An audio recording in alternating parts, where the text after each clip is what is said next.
This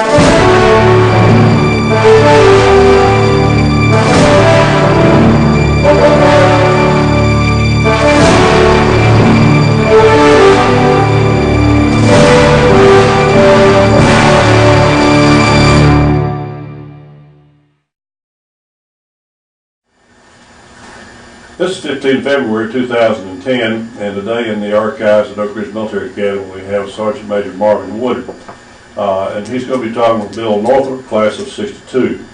Sergeant Major was the longest serving ROTC advisor, the military advisor that we are aware of at Oak Ridge for some 26 years. And we're delighted to have him with us here today. So Bill, I'll turn it over to you. Well, Sergeant Major gave 47 years of service to our country. The last 26 of those were here at the Military Academy. You've taught and influenced several generations of Oak Ridge graduates, and you're basically a legend here on campus.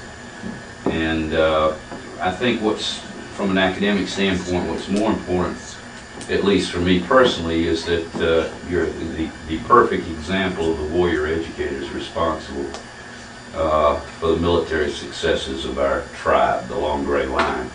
And just as importantly, I think, the success of our graduates in the civilian arena as good citizens and captains of industry and whatnot. And I would add this, that the Cadet Corps has dedicated 2 yearbooks to you. And it is said that during your heyday you taught 6 classes a day while you were here to our students. So with that preamble, I would like to start asking questions like, where are you from originally? Where were you born? Well, I was born and raised down in Wilson, North Carolina. You want the date?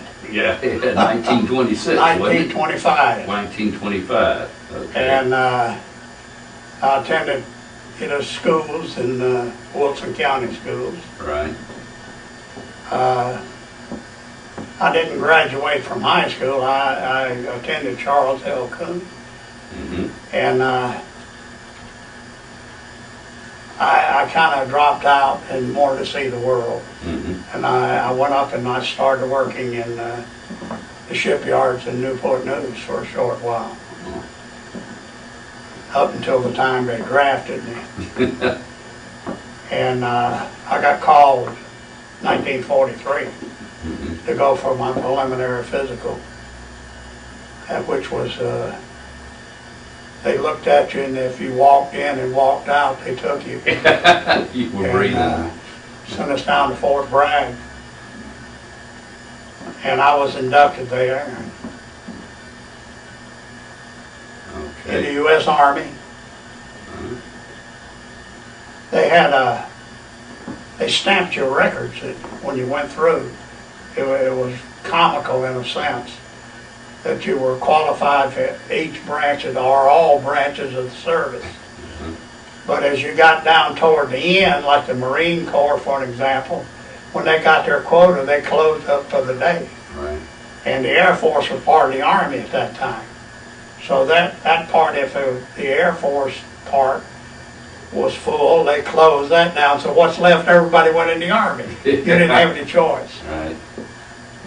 I understand. I've heard that story before. And so from there, I went to Camp Walters, or Fort Walters, Texas. Mm-hmm. It was Camp Walters then for basic training.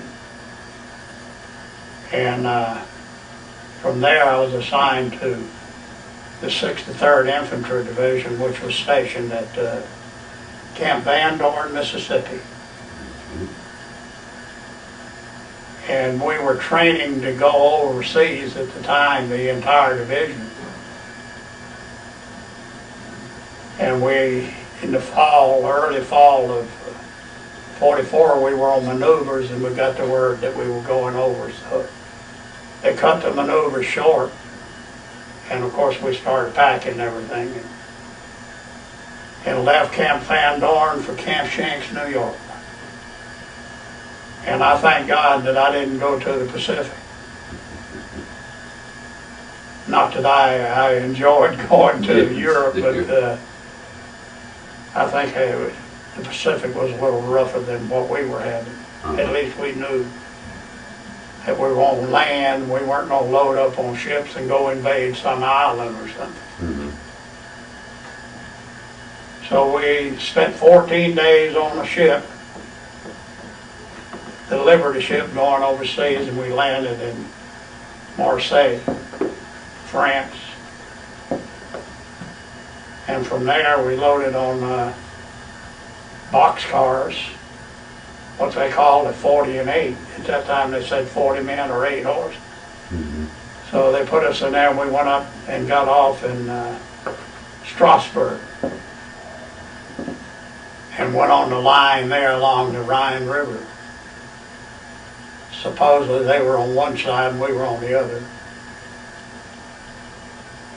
And from there they started the so-called, well, not so-called, the Battle of the Bulge, which was a little north of us, the main thrust. And we eventually were still waiting for the rest of the division, like the artillery and the support units, to arrive.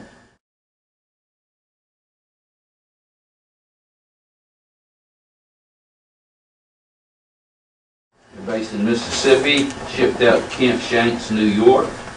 Spent 14 days on the Liberty ship, landed at Marseille. Pushed up to Strasbourg by a train of 40 and 8. And we were up there in time for the Battle of the Bulge, which was happening for the most part north of you. And then they moved us back south to join the 7th Army. Okay. And attached my regiment to the 44th Division. And this was done until the rest of the outfit finally got over. And we operated as a division. Part of the 7th. Part of the 7th Army. Okay. We were on the left flank of the 7th Army. Basically a lot of contact with the 3rd Army. So, yeah, you were right there on the right. axis. Yeah, okay. And into the Siegfried line, which, thank God, it wasn't fully fortified. And then after the Siegfried line, we things kind of were breaking up a little bit. They put us on tanks, and our mission was to go as far as you can. And then when you hit resistance, offload, eliminate the resistance if possible. If not, call in support, load back up and keep going. We wound up down just outside of Munich at Elm, when I believe it was Elm. They pulled us off the line for a rest. And I think it was 27 April. And we were actually off the line when things wound to a close. They surrendered. Now, were you down north of Munich, or were you around Bad Talz? Well, Bad Talz was, no, we weren't in Bad Talz. I think the city was Elm, E-L-M, or something of that. And when they pulled us off.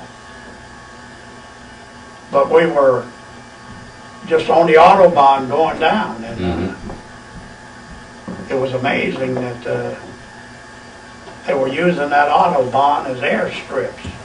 We could find hangars on the side that were camouflaged in the wooded areas, and still had planes in them. They just didn't have the people to operate the plane.